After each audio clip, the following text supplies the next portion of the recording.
Terpilih Prabowo Subianto menargetkan Indonesia bisa mencapai swasembada pangan 4 tahun lagi sejak dirinya dilantik menjadi presiden pada 20 Oktober 2024. Swasembada pangan diketahui menjadi misi utama Prabowo menjadi presiden Indonesia. Bagi Prabowo, pangan sangat fundamental bagi suatu negara. Menurutnya, usai COVID-19 menyerang dunia, banyak negara produsen beras menghentikan ekspor untuk mengamankan stok pangan mereka. Namun pemerintahan Prabowo Gibran harus menghadapi tantangan besar untuk memenuhi target tersebut. Hal ini dibeberkan oleh Wakil Menteri Pertanian Sudaryono yang mengatakan masalah terbesar yang akan dihadapi dalam mewujudkan swasembada pangan. Menurut Sudaryono, Prabowo Gibran ketika menjabat akan menghadapi masalah terkait terus menyusutnya luas sawah Indonesia. Badan Pusat Statistik atau BPS mencatat tren penurunan luas panen padi sekaligus bertambahnya luas lahan pertanian yang dibiarkan tanpa ditanami, di mana luas panen padi nasional pada Januari hingga Agustus 2024 berpotensi berkurang 7,52% atau sekitar 0,59 juta hektar, menjadi 7,24 juta hektar dari sebelumnya 7,82 juta hektar. Sudaryono mengatakan solusi yang bisa dilakukan adalah intensifikasi dan ekstensifikasi lahan sawah. Intensifikasi dapat dilakukan dengan pemupukan, pompanisasi, dan perbaikan irigasi. Perbaikan fasilitas penunjang sawah itu diharapkan bisa meningkatkan produktivitas suatu lahan pertanian. Namun dirinya menegaskan intensifikasi jelas tidak cukup. Pemerintah perlu terus memperluas lahan sawah. Pembukaan lahan sawah baru tak melulu harus membabat hutan. Menurutnya, pemerintah bisa memanfaatkan lahan-lahan tidak produktif yang belum dimanfaatkan. Menilik target swasembada pangan Presiden terpilih Prabowo, Ketua Umum Persatuan Pengusaha Penggilingan Padi dan Beras atau Perpadi, Sutarto Alimuso menyebutkan perlunya upaya memastikan ketersediaan 3 hal penting, yakni SDM petani, lahan, dan teknologi. Namun demikian, persoalan lahan dan dikuasainya lahan produksi hingga sarana produksi dan pemasaran yang belum selesai membuat minat masyarakat untuk bertani semakin berkurang. Kalau kita melihat ke sana, tentunya kan faktor utama untuk produksi pangan ini kan yang pertama pasti petaninya sendiri, sumber daya petaninya. Yang kedua adalah sumber daya alamnya, yaitu ketersediaan lahan, kemudian baru yang berikutnya adalah sumber daya buatan termasuk teknologi.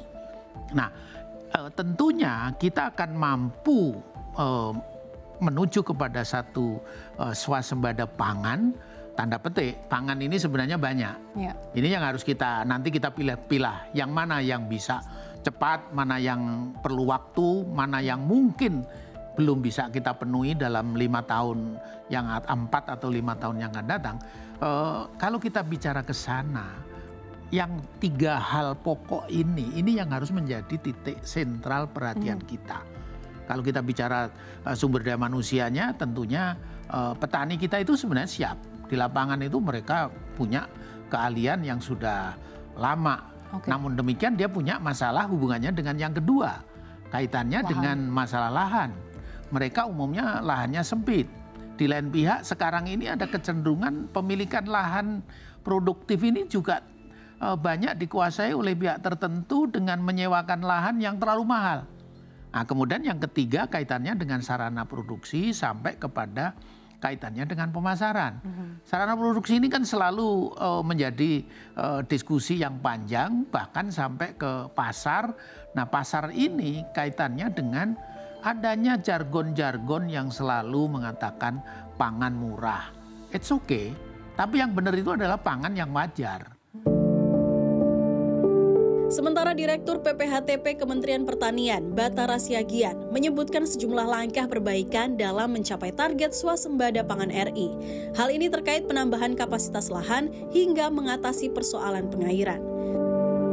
Itu ada skala prioritas ya. Kalau kita bicara padi saat ini atau beras, Bapak sekalian, memang ada hal-hal yang harus kita perbaiki ya. Salah satunya adalah sebenarnya padi ini kan sebenarnya tanaman air ya, sehingga salah satu yang diwacanakan oleh Pak Menteri saat ini dan Pak Wakil Menteri itu adalah bagaimana kita mengembangkan kapasitas lahan yang ideal ya. Jadi yang ideal salah satunya itu tadi Bu Bungkus Hasan. Jadi sebenarnya kan lahan kita itu kan ada sekitar 7 juta ya. Jadi 7 juta lahan baku sawah.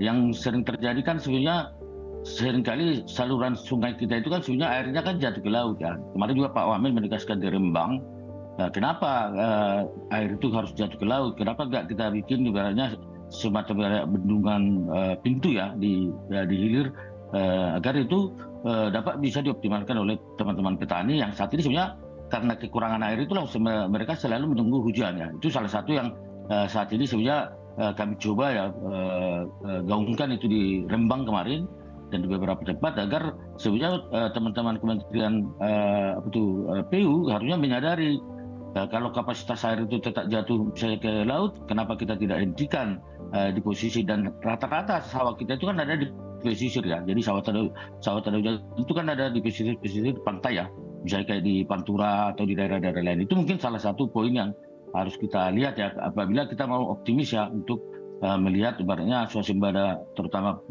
beras ini dapat tercapai secara signifikan. Yang kedua adalah terkait dengan penguatan cetak sawah ya. Jadi memang lahan yang kita punya ini kan perlu kita lihat bagus sekali untuk jangka yang panjang ya. Jadi cetak sawah itu memang salah satu solusi untuk jangka menengah yang harus kita tangani. Sementara itu, ID Food sebagai holding BUMN pangan memandang target swasembada pangan Presiden terpilih Prabowo sebagai peluang untuk meningkatkan produksi pangan.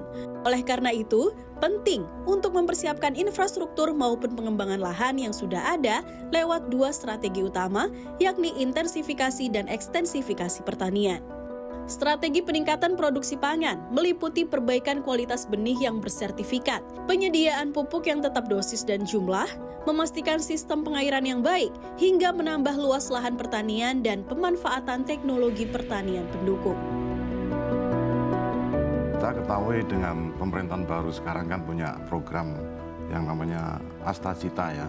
Salah satunya adalah bagaimana kita akan membangun kemandirian pangan, terutama untuk Indonesia ini.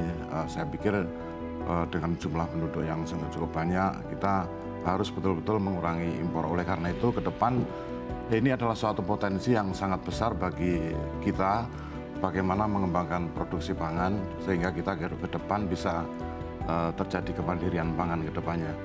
Untuk itu tentu ini harus disiapkan ya, baik infrastrukturnya, kemudian juga bagaimana mengembangkan lahan yang sudah ada.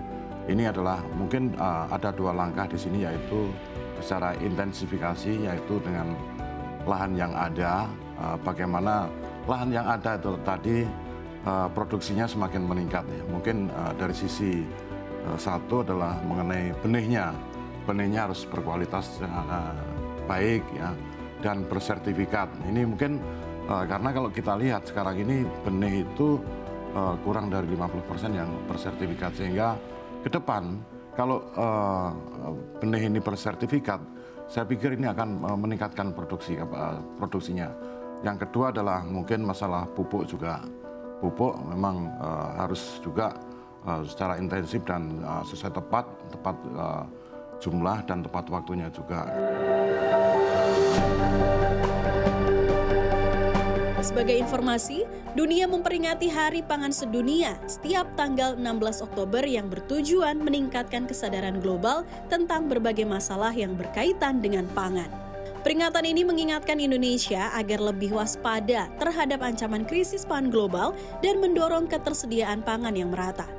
Perhatian pemerintah kepada petani sebagai garda terdepan dalam penyelenggaraan pangan nasional menuju swasembada harus diperkuat dalam kerangka ketahanan pangan nasional. Untuk mencapai swasembada pangan, pemerintahan Prabowo diharapkan segera menetapkan target swasembada padi yang ditopang oleh berbagai program-program teknis, regulasi, anggaran yang besar, dan rencana aksi selama 5 tahun. Selain itu, kebijakan subsidi pupuk harus direalisasikan dengan tepat sasaran untuk peningkatan produksi padi dan tanaman pangan lainnya. Diharapkan juga Presiden Prabowo nantinya menetapkan kebijakan yang memberikan dampak positif terhadap perluasan areal panen, produksi, dan juga produktivitas padi serta tanaman lainnya. Tim Redaksi CNBC Indonesia.